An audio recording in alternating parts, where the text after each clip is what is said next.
You guys don't need to worry about me getting revenge from Diddy. I've got 3 moves that make sure he'll never be able to come after me or my family. First, I personally reached out to the victims' legal teams. The real reason he's not getting out is those buried cases behind the scenes. I provided legal funding for 7 victims who had been silent for years and brought in the top criminal attorneys in the country. Second, I bought up every potential post-release business deal he had lined up. I planned this 2 years in advance, so by the time he got sentenced and still had hope of getting out, every partner had already cut ties with him. Third, I don't just have evidence, I've got backups. This is an entire minefield that's been buried for 20 years. I uncovered every secret from the last 30 years. With testimonies from the victims, we interviewed over a dozen people he tricked, threatened, or violated. You think that's harsh? No, he destroyed other people's lives for decades. I'm just making sure he spends a few extra years in prison for it. I'm not afraid of his people, not afraid of his threats. I know he's still in there fantasizing about a comeback, but the truth is, he's never coming back.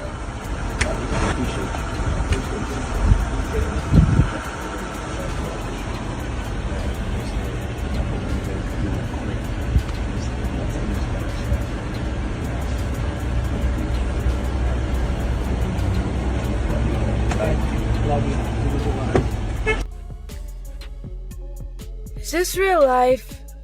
I feel crazy. The world is spinning around me. What's happening? You have 4 eyes. I have 2 fingers. Ah! For years, the industry dismissed it as background noise, clips laughed off, moments ignored, and questions that were never seriously pursued. But now, with 50 Cent's new documentary, the timeline is under renewed scrutiny. What once circulated as rumor is being pulled back into the spotlight. At the center of this renewed examination is Diddy, a figure whose influence has shaped careers for decades, and Justin Bieber, a global child star who entered that world at an exceptionally young age. This is no longer about short clips or online speculation. It is about power, prolonged silence, and how long uncomfortable truths can remain buried when too many people benefit from looking the other way. The conversation has shifted, and this time, it's not being brushed aside. Yeah, so as soon as you turn 16, you know what I'm saying? I'm gonna let you rock this every time you come to LA. Yeah, this gonna be yours. So every time you come to LA, it's a little dusty, but you know, go get the front shot in. Man. Minute. Woo. Okay. Okay. Alright, so I'm gonna be driving this next year. Yeah, when you get 16, you come down there, you gotta, you know, wear your seat. I mean, I'm 15, you could ride in the passenger seat. I got my permit. Not yet. No. Alright, 16. Not ready. 16. Let's slow down. Let's slow down, Justin. Okay. Let's slow down. Okay. One step at a time. But yeah, the keys is yours when you get 16. You good to go. I'm good to go. Yeah. Alright. Then when you get 18, you get the house. You get the mansion. Okay. I get the mansion. Yeah. So where are we off to now? And where would you like to go? I mean, wherever you want to go. Where are we going? So check this out, yo. Justin, you ever seen the movie 48 Hours? Right now, he's having 48 hours with Diddy, him and his boy. They're having the times of their lives, like, you know, where we hanging out and what we doing. We can't really disclose, but it's definitely a 15-year-old's dream. You know, I have been given custody of him. You know, he signed to Usher. I'm signed to Usher. I had legal guardianship of Usher when you know he did his first album. I did Usher's first album. I don't have legal guardianship of him, but for the next 48 hours, he's with me. So and we gonna go buck full crazy. I'm going crazy. Crazy. I'm taking this out tonight. What you wanna do? What you wanna do over the next 48 hours? 48 hours. Let's go. Let's just go get some girls. Let's go hang out some girls. Man after my heart. That's what I'm talking about.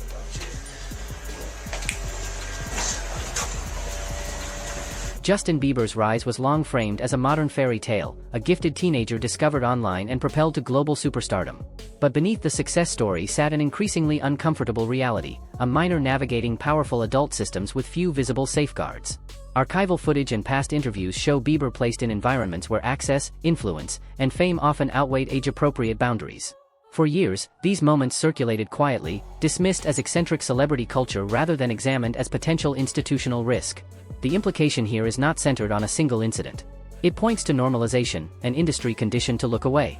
When childhood is exchanged for access and opportunity, the question becomes unavoidable. Who is held accountable for the cost? You understand? You got people in the industry that's been saying for years, this man is having sex with underage. So now the federal government is looking at that like, yo, when is somebody gonna come forward? We got this information, this alleged information, but nobody's willing to come forward. Then they go on and say, yo, Shakur Stewart mysteriously dead. Supposed to be a self-inflicted wound. Person that had everything going for him in their life. Kim Porter dead. Somebody's car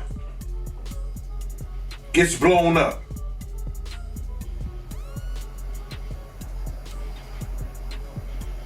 This guy is walking around threatening other actors, people. Somebody got to get involved in it. If it ain't the state, let it be the feds.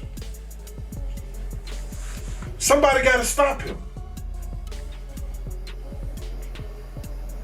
He lucky that God given him the opportunity to be stopped while he's alive, then have to go to hell and face that shit.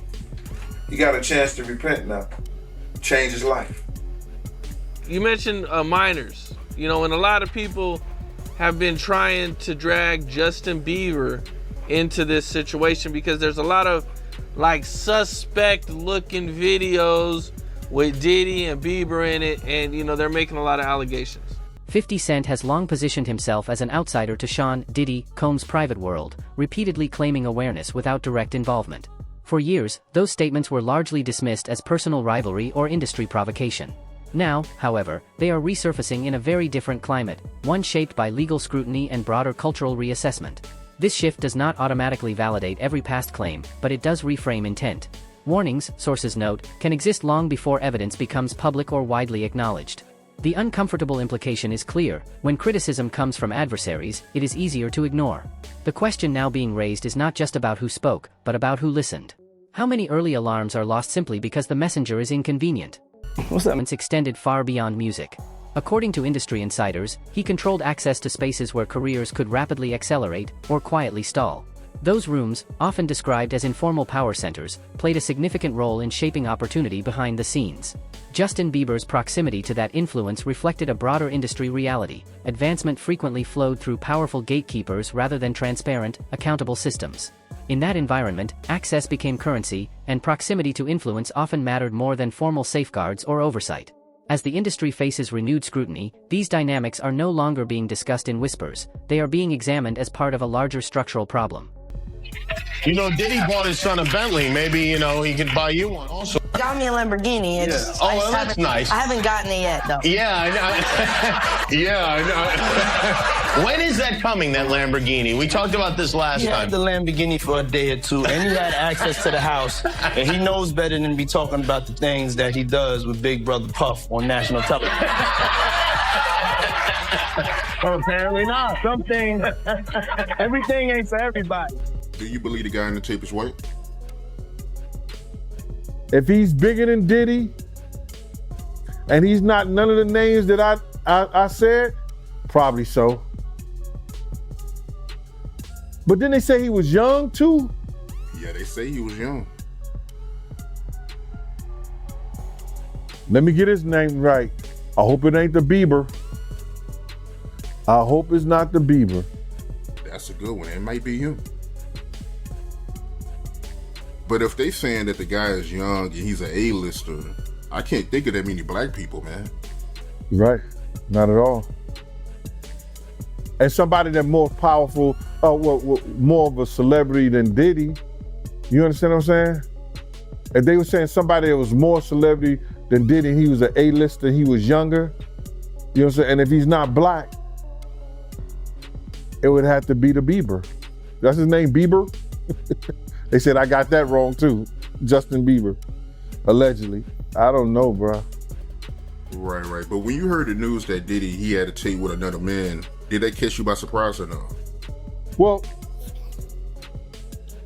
all this shit is by surprise to me. A lot of this shit is by surprise to me, to be totally honest, man.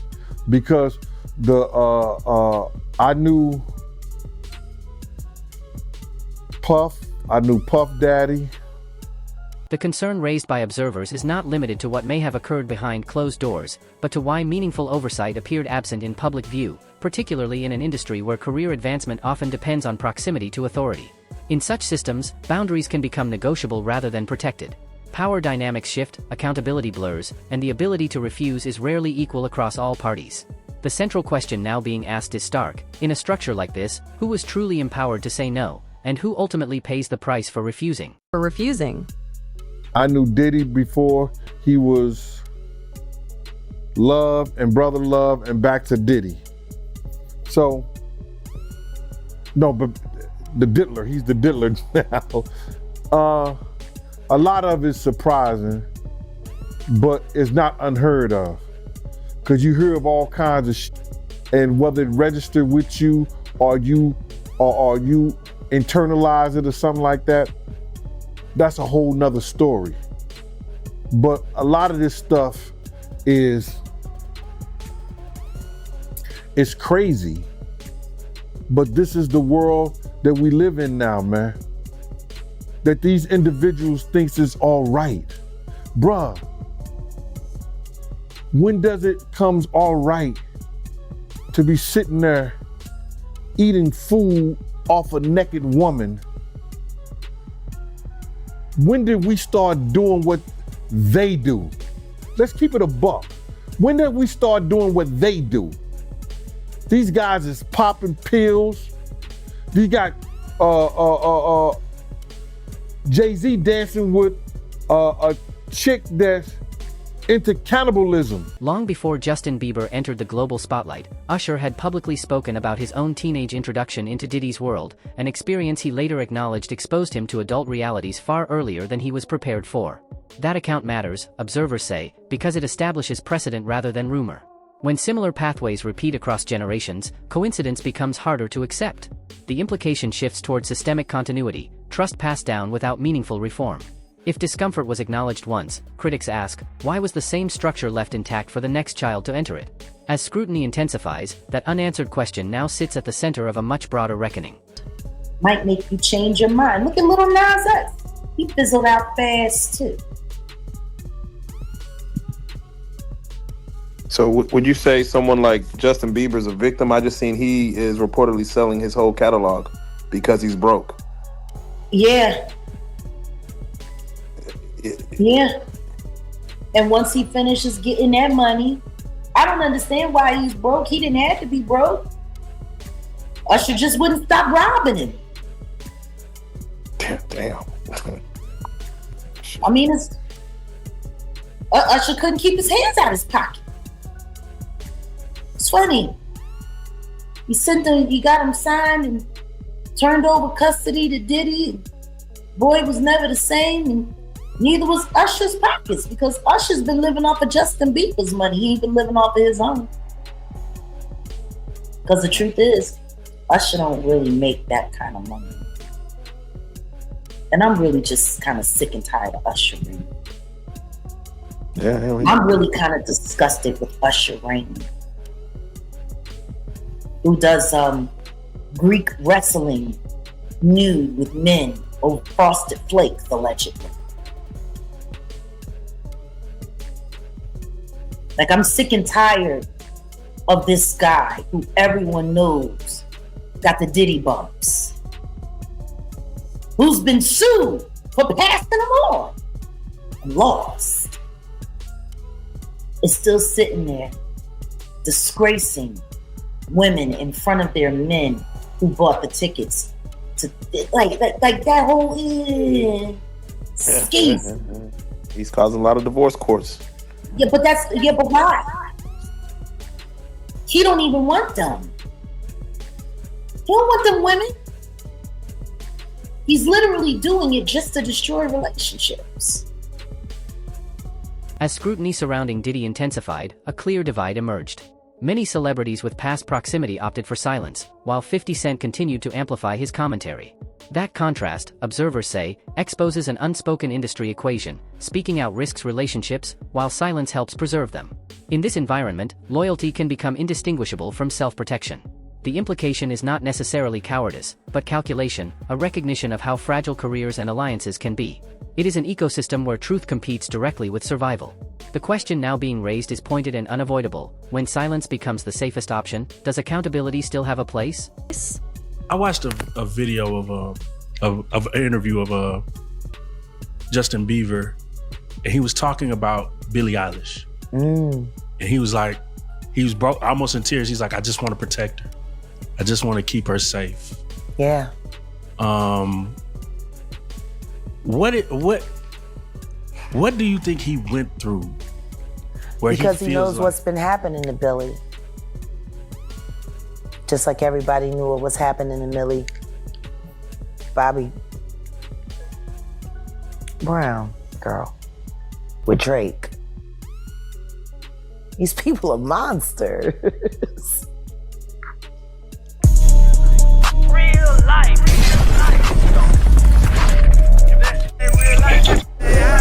It ain't real life. Just say real thing. Real life street stars. You know what time it is.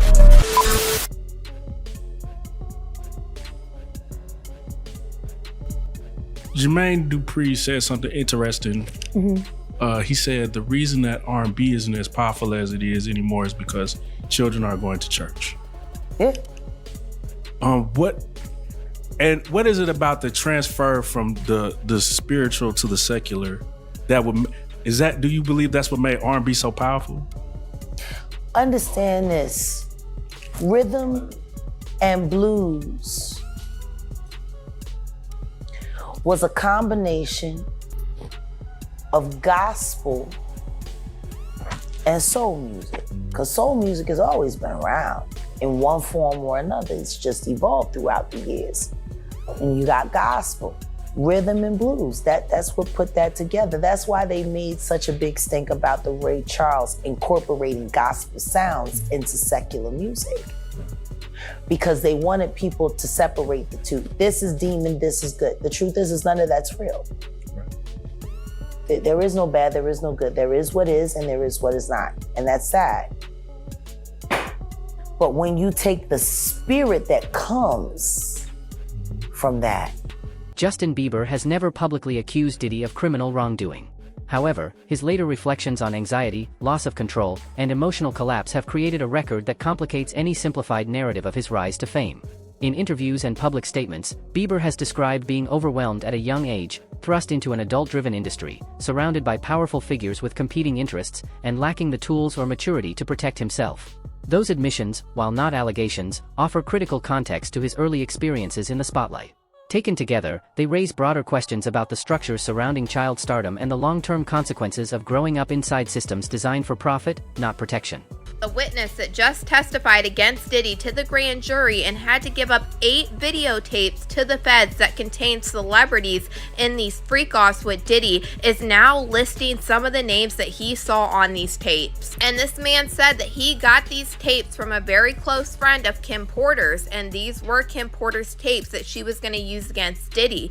And some of the names that he says are some that we have heard rumored over the years. He said he saw Justin Bieber on this tape and he appeared to be underage during this time. He also saw Usher on these tapes and Usher definitely appeared to be underage. And this one gave me the chills because we've heard that Usher is the one that sent Justin Bieber to Diddy. Courtney Burgess sat down with the Too Strong channel here on YouTube and started naming some of the celebrities that he saw on these tapes. Were kids involved in these parties that you can verify from looking at the tapes? If Justin Bieber was older than he's supposed to have been, yes. If Usher was older, well, Usher was definitely young. Okay. You understand? They showed the part with his, the blood was all in his bed. You understand? it looked like they came home from a event, a party or something. Went on to explain how Danny Boy was also in one of these videos with Mary J. Blige and Diddy together. And Danny Boy admitted when he was 15 that Mary J. Blige flew him out to New York and he slept with her while he was underage. The implication here is not legal, it is human. Trauma does not always arrive with an accusation or a headline. In many cases, it surfaces years later as damage without a clear name or moment to point to. When harm is systemic, it rarely presents itself as a single, isolated act. Yet public recognition often demands one clear allegation before concern is taken seriously. The question many are now asking is fundamental. If the damage is structural, why do we insist on a singular accusation before acknowledging that something went wrong? Mary J, Danny Boy, okay. You know what Danny Boy is? I heard that before. I don't, I've been so far away from hip hop, I forgot, but I have heard that name, Danny Boy. Danny Boy back then, he looked like he was about 16. They both was about. He also claimed that Jaden Smith, Will Smith's son, were in these videos, and he also said that there was photographs and videos of Diddy eating off of young girls. Pictures or images of any of this stuff. Yeah, I got Justin Bieber, Will Smith's son, whatever his name is. Other females on the table, they was young. He was eating off them. A lot of entertainments in there. I got calls from certain wanting to get the tape out of my hand. And I said, I don't know what you're talking about. And I have said that if this man testified to the grand jury, the feds had to have some reason to bring him in to actually testify against Diddy. But y'all let me know what you guys think about this man naming all of the people on the Diddy tapes in the comments. When Diddy's story entered federal court, the conversation shifted decisively from rumor to documented process. Charges, verdicts, and appeals narrowed what could be responsibly claimed, while simultaneously expanding what could be examined at an institutional level. Courts, however, are designed to assess specific actions, not culture. Legal proceedings can determine guilt or innocence, but they do not resolve broader questions about power, access, and systemic failure. As a result, significant issues remain outside the courtroom's reach. The implication is stark: legality does not automatically equate to morality, and acquittals do not erase structural harm. When a courtroom closes a case, the question remains, does it also close the conversation? Now, do you think he has a mole or an informant in his camp that's cooperating? Oh, no doubt. No doubt. Listen, bro. Just doing law enforcement myself, just take for instance. I think the individual was a Syracuse former basketball player named Jason Barnes or Beard or something like that. He already had drug charges against him. The day Diddy house get raided, they catch him getting on a plane and they put him into custody. Didn't that sound a little weird? People didn't catch that. They either put him in custody for a couple of reasons. You understand?